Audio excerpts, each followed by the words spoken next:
Everyone, welcome to part 150 of me answering your Percy Jackson questions. Everyone, when I first started the series, I thought I was maybe going to get 10 comments to respond to.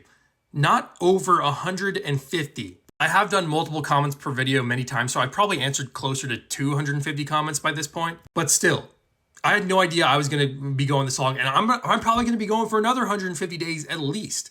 Thank you guys for asking me questions, because it's been amazing. And if you have no idea what I'm talking about, check the description of this video because it tells you what you need to know about this series. Let's go and get onto today's comments before I ramble too long about how we made it to 150 days.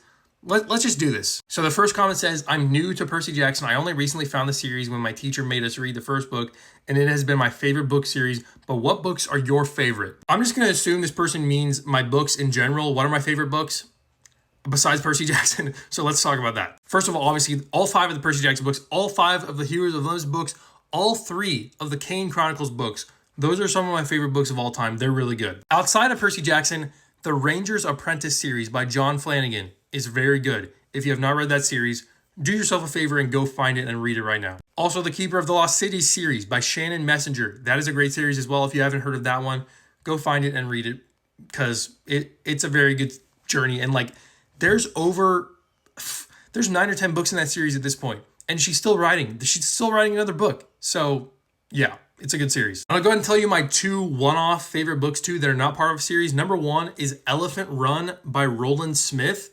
This was a book that was on my Battle of the Books list in middle school. Battle of the Books is where you go, and it's basically like Scholars Bowl. You just answer questions about books on a list. So this one was on the list. I didn't want to read it because it sounded stupid, Elephant Run, but then I read it. It is such a good book. The only problem is it's not available in ebook, so you kind of have to buy the paperback book version or the hardcover version, and that's the only way you can read it. So I don't blame you guys if you don't want to read it, but it's such a good book. My other favorite one-off book is Project Hail Mary by Andy Weir.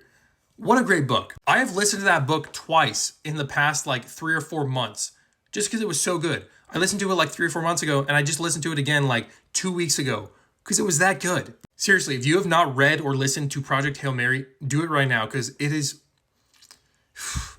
an amazing book. Okay, now let's go ahead and move on to the second comment of the day. This one just says, what is your favorite Percy Jackson moment? Guys, I've answered this many times before. It's the underwater kiss scene near the end of The Last Olympian. Seriously, what a good moment to cap off the entire series. It is just awesome. I've said this before and I'll say it again. If we get that scene in the Percy Jackson and the Olympians TV show, we're gonna be going crazy. I would love to see that scene on screen, for real. So yeah, that answers all today's comments. Go ahead and get in the comment section. Let me know what you thought about my answers. If you have any different answers for any of those questions, let me know those as well in the comments. And I'll see you tomorrow for part 151 of me answering your Percy Jackson questions.